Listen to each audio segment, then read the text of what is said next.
Everything was set up for the Raptors to be one of the biggest players at the NBA trade deadline, and all that materialized was arguably an overpay for Jakob Poeltl. So in today's video, we'll discuss why the Raptors might be the biggest loser at the 2023 deadline. Let's get into it.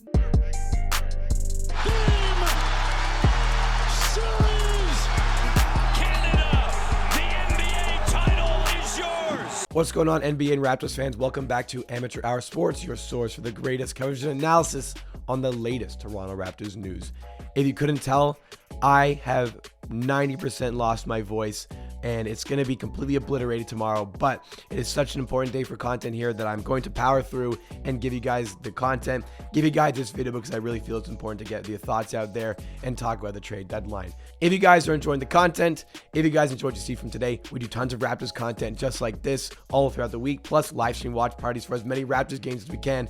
Make sure you're subscribed to the channel for all of those. Help me on the road to 14,000 subs, and please make sure to hit that thumbs up button if you do find yourself enjoying along the way. Please bear with me. I know it sounds awful. Please bear with me and try to just understand the words that I am saying here rather than focusing on how they sound coming out of my mouth. Today was not a very good day to be a Raptors fan.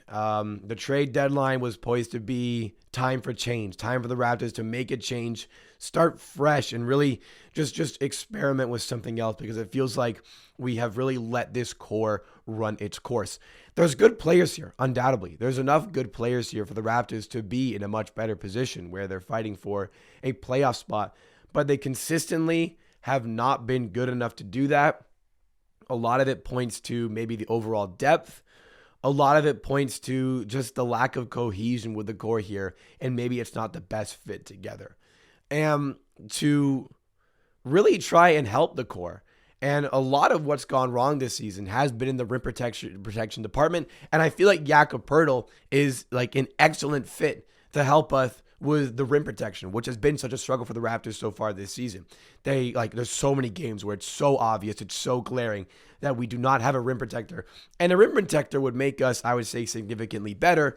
But the way in which the Raptors got Poeltl, it was a little bit expensive. The Raptors, if you do not know, traded away a 2024 first-round pick, top 6 protected, along with a 2023 second pick, so this year's second-round pick, and a 2025 second-round pick. That 2024 pick that is top 6 protected is protected top 6 as well in 2025 and 2026 if it does come to that. So quite a bit gone that way. When the trade was announced, the protections were not announced as of yet, and my suspicion is that it would be top 10 or top 14 protected, which I was comfortable with. Top 6 does seem like a little bit too much. I think it's a very slight overpay here. A lot of people don't like this trade.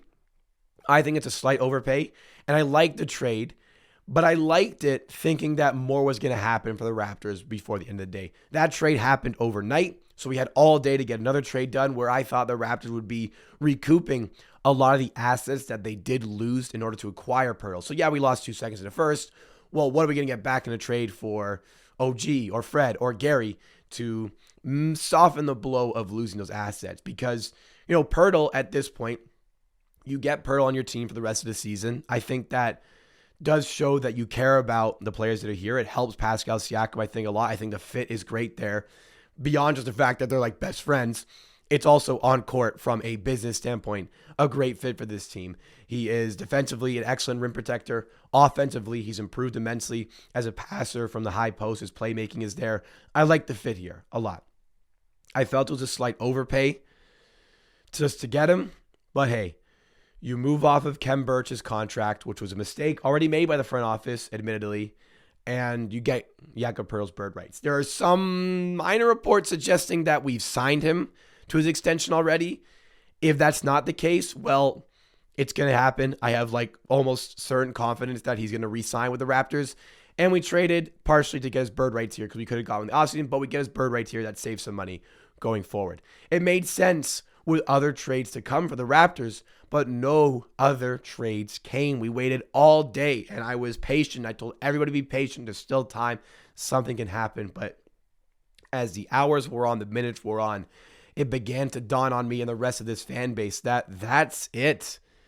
It's just going to be Jakob Poeltl. And I got to say again, I love the fit of Jakob Poeltl, but the core as a whole was broken, and this didn't fix it. The Raptors, at least, if they had stood pat on the season, just didn't make any moves, are bad enough that they're still going to get a pretty good lottery pick, at least put themselves in a decent name in the hat to land Victor Wembanyama. But they made themselves just better enough that there's still a play-in team seemingly at best, but have really taken their name out of those high lottery pick odds. So that is a negative. The floor spacing, which was already a problem for the team, just got worse because now likely Gary Trent's taken out of the starting lineup, and he was so important to the floor spacing. VanVleet, Barnes, Anunoby, Siakam, Poeltl is a good starting five name-wise, but scheme-wise, the already bad offense, I think, just got, I wouldn't say is worse now, but I would say that the fit in terms of the floor spacing and being a good half-court offense, I would say that has definitely gone worse in this situation.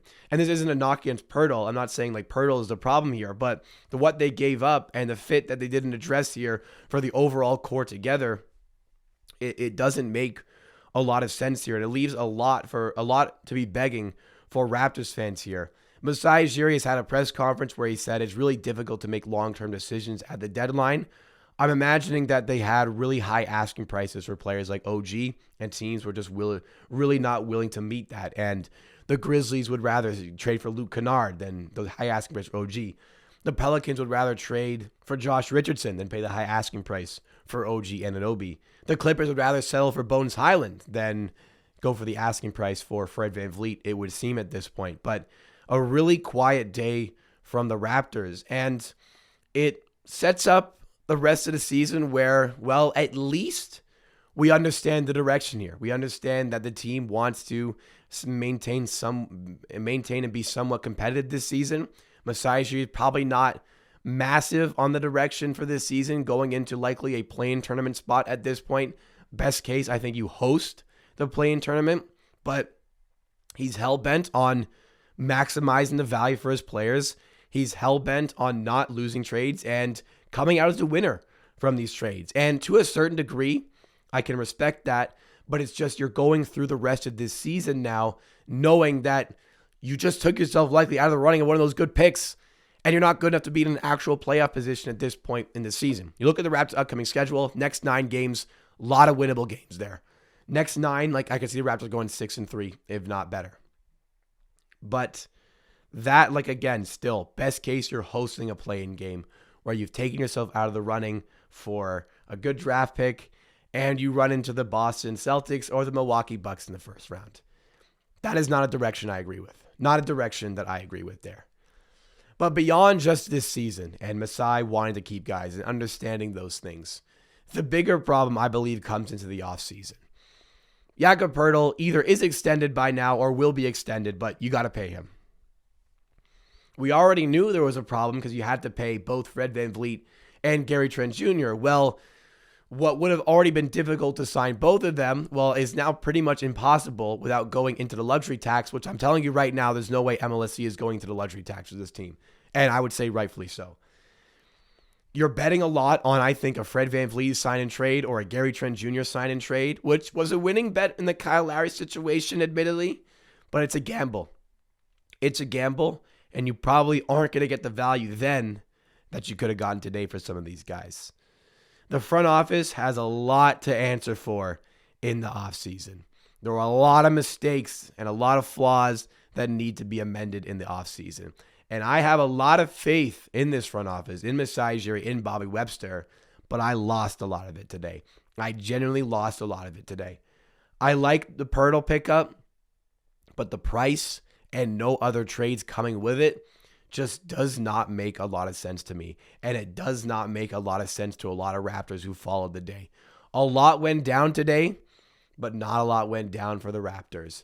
But if I have to pick out some silver linings, look, we got competitive Raptors basketball for the rest of the season. We can start to enjoy winning games, I suppose, here. And I do think Poeltl's a great fit with the overall direction of this team going forward. It's just right now.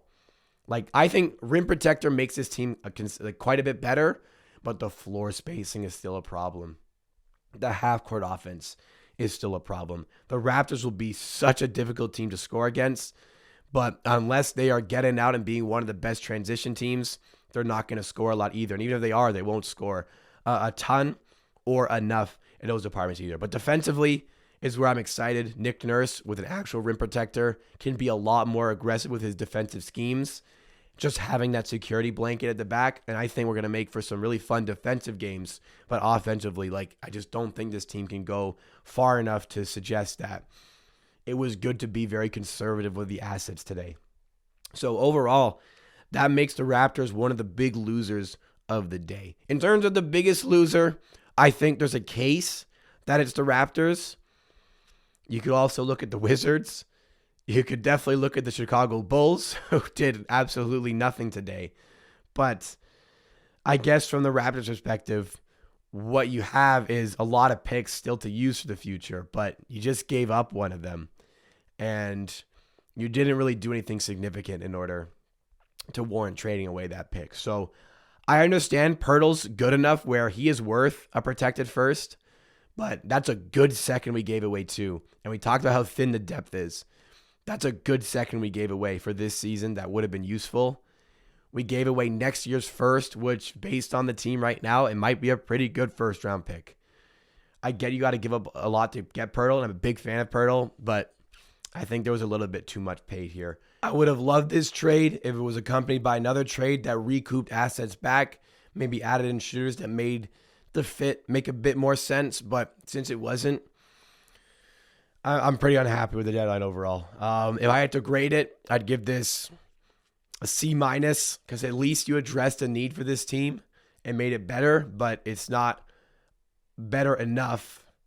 And I really feel like draft picks should have been the priority for the rest of the season if this was kind of the product without any significant changes. So let me know your thoughts and opinions on this one. Was this a good trade deadline? Was it a bad trade deadline? Am I overreacting? Am I underreacting? Is it worse than I'm making it out to be? Give me your thoughts and opinions down below, because that is it for me for today. Thank you so much for watching this video. Please drop a like if you did enjoy, and make sure you're subscribed to Amateur Hour Sports for more videos and content just like this. In the fallout of the trade deadline, there's tons of great Raptors content coming your way here. Get subscribed, join the Amateur Army today, and hopefully my voice is better next time. Okay, take care.